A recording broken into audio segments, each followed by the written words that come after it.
매일 성경과 함께하는 오늘의 큐티 시간입니다. 1월 12일 오늘의 말씀은 창세기 9장 1절에서 17절입니다.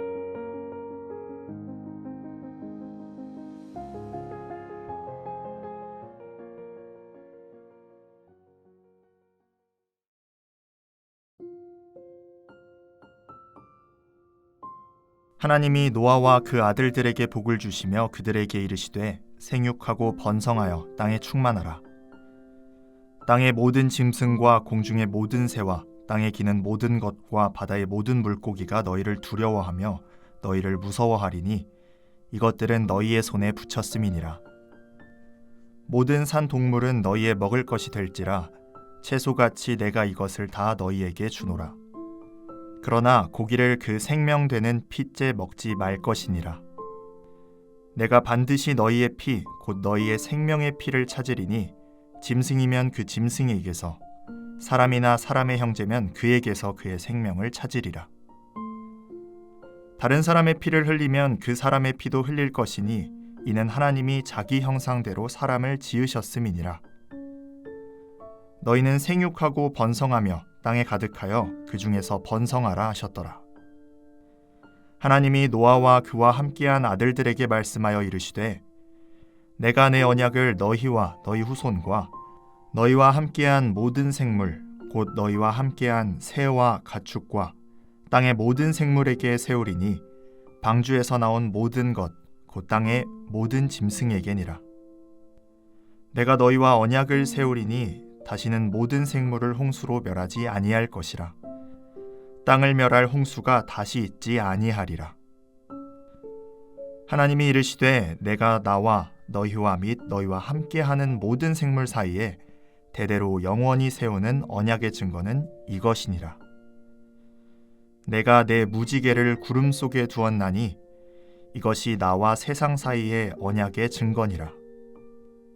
내가 구름으로 땅을 덮을 때에 무지개가 구름 속에 나타나면 내가 나와 너희와 및 육체를 가진 모든 생물 사이의 내 언약을 기억하리니 다시는 물이 모든 육체를 멸하는 홍수가 되지 아니할지라.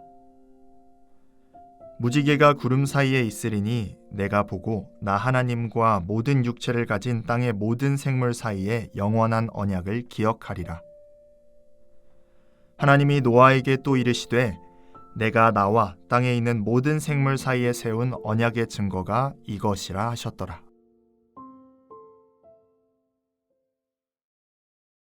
반갑습니다. 매일 성경 독자 여러분. 오늘은 1월 12일 월요일 창세기 9장 1절에서 17절 말씀입니다. 오늘 말씀은 노아의 홍수 이후 하나님께서 노아와 그의 가족들에게 다시 한번 생육하고 번성하라는 복을 주시며 모든 생명체와의 영원한 언약을 맺으시는 장면을 담고 있습니다. 아시는 것처럼 방주에서 나온 노아와 그의 가족 앞에 이 펼쳐진 세상은 홍수 심판으로 씻겨진 그전에 볼 수 없었던 새로운 세상이었고 동시에 황량하고 두려운 세상이었습니다. 이러한 막막함 속에 새로운 시작을 해야 하는 노아에게 하나님께서는 생존을 위한 새로운 질서를 다시 세워주시고 변치 않는 평화의 약속을 주고 계십니다. 1절에서 말씀하셨듯이 하나님께서는 노아와 그의 아들들에게 복을 주시며 생육하고 번성하여 땅에 충만하라고 명하십니다. 이는 아담에게 주셨던 복을 다시 노아에게 똑같이 주고 있는 것이고 새로운 인류의 시작을 노아를 통해 이루실 것을 선포하시며 땅을 다시 아름답게 채우고 모든 것을 다스리는 거룩한 사명을 주신 것입니다. 그리고 살아있는 모든 동물들을 사람의 손에 맡기시고 사람이 동물을 지혜롭게 다스리는 권한을 가진 존재임을 확인시켜 주시면서 새로운 질서, 곧 죄로 인하여 깨어진 관계의 변화가 에덴 동산에서의 질서 또한 변하게 되었음을 알려주고 있습니다. 자발적으로 순종하던 동물들이 인간을 두려워하게 된 것은 질서의 변화가 있음을 우리에게 알려주고 있는 것이고 이러한 질서의 변화는 상대적으로 힘이 약한 사람을 힘센 동물로부터 보호해 주시는 하나님의 조치이기도 한 것입니다. 그래서 인간은 동물을 다스릴 고귀한 권한을 받았지만 이전처럼 동물들의 자발적인 순종이 아닌 두려움을 통한 복종으로 새로운 질서를 맺게 된 것입니다. 그리고 3절과 4절에서는 홍수 이후 당장 먹을 것이 없었던 노아의 가족에게 하나님께서 육식을 먹을 수 있도록 허락하시지만 핏째 먹는 것을 금지하고 있습니다.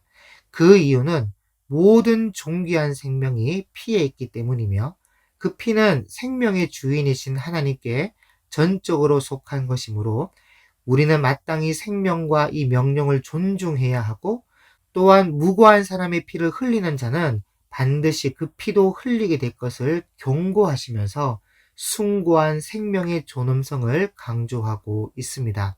이것은 사람을 하나님의 형상대로 지으셨기 때문이며 그 생명의 가치는 그 어떠한 물질적인 것과는 비교할 수 없을 정도로 존귀하기 때문입니다. 그리고 8절부터는 하나님께서 일방적으로 은혜의 약속을 말씀하고 계시는데 다시는 파괴적인 홍수로 세상을 멸망시키지 않겠다고 약속하시며 그 약속의 대상을 노아와 그의 후손 그리고 땅의 모든 살아있는 생물과 언약을 맺습니다. 인간이 또 죄를 짓더라도 다시는 홍수로 모든 생명을 멸하지 않겠다는 하나님의 이 일방적인 약속은 인류와 자연의 회복과 함께 보존해 가겠다는 선언이며 이 회복과 보존은 하나님의 신실하심과 자비하심으로 이루어진다는 사실입니다. 그래서 이 언약을 하나님께서 먼저 증표로 보여주시는데 아름다운 무지개를 구름 속에 두셨다가 이것이 나와 세상 사이의 언약의 증거라며 친히 하나님의 신실하심과 자비하심을 보여주십니다. 창세기 2장 6절에 보면 안개만 땅에서 올라와 온 지면을 적셨더라는 말씀이 있는데 이런 말씀을 생각해 본다면 홍수 이전 세상에는 아마도 비가 내리지 않았을 것이고 그로 인해 무지개도 처음으로 보는 신비일 것입니다. 그래서 하나님께서는 한 번도 본 적 없는 무지개를 언약의 증거로 보여주심으로 땅에 비가 내리고 폭풍이 몰아치더라도 반드시 비는 그칠 것이라는 하나님의 언약과 자연의 섭리를 알려주고 있는 것입니다. 그래서 노아의 후손은 비가 온다고 해서 두려워하거나 불안해할 것이 아니라 하나님의 무지개 언약을 기억하고 인류와 자연을 보존해 가시는 하나님의 신실하심과 자비하심을 기억하는 삶을 살아야 할 것입니다. 그러므로 이 언약은 오늘 우리에게도 동일하게 적용되어 마치 하나님께서 홍수 이후 새로운 환경 속 홀로 선 노아에게 찾아와 다시 시작할 용기와 변치 않는 언약을 주고 계신 것처럼 오늘 막막한 현실을 살아가는 우리에게도 동일하게 하나님은 소망이 되어주시는 분이십니다. 뿐만 아니라 생명의 주인이신 하나님께서 우리를 자신의 형상대로 지으셨고 존귀하게 여겨주시며 아껴주시기에 우리 또한 동일한 언약 안에 있는 자손임을 기억하고 내 곁에 있는 이웃을 소중히 여길 뿐 아니라 생명의 질서를 아름답게 지켜나갈 수 있기를 바랍니다. 그리고 무엇보다 비구름 사이에 놓인 무지개를 바라보며 하나님의 자비를 기억했던 것처럼 우리 인생에 예기치 않은 폭풍우가 몰아쳐도 반드시 비는 그치고 해가 뜰 것이라는 하나님의 신실한 사랑을 끝까지 신뢰할 수 있기를 바랍니다. 그리하여 심판 너머에 있는 회복의 은혜를 오늘도 경험할 수 있기를 바라고 두려움보다는 감사함으로 하나님이 허락하신 이 새로운 오늘을 생육하고 번성하는 축복의 삶으로 채워가시기를 주님의 이름으로 축복합니다. 기도하겠습니다. 하나님 아버지, 오늘 노아에게 말씀하신 것처럼 우리에게도 다시 시작할 용기와 변치 않는 언약을 주시고 하나님의 형상대로 지음받은 존귀한 존재임을 기억하게 하시니 감사를 드립니다. 함께 하나님의 형상대로 지음받은 이웃을 우리가 사랑하고 생명의 질서를 지켜나가는 우리가 되며 인생의 폭풍우 속에서도 언약의 무지개를 바라보며 비가 그친 뒤에 회복해 하시는 주님을 신뢰하는 소망으로 나아가는 우리의 삶이 될 수 있도록 도와주옵소서. 예수님의 이름으로 기도드립니다. 아멘.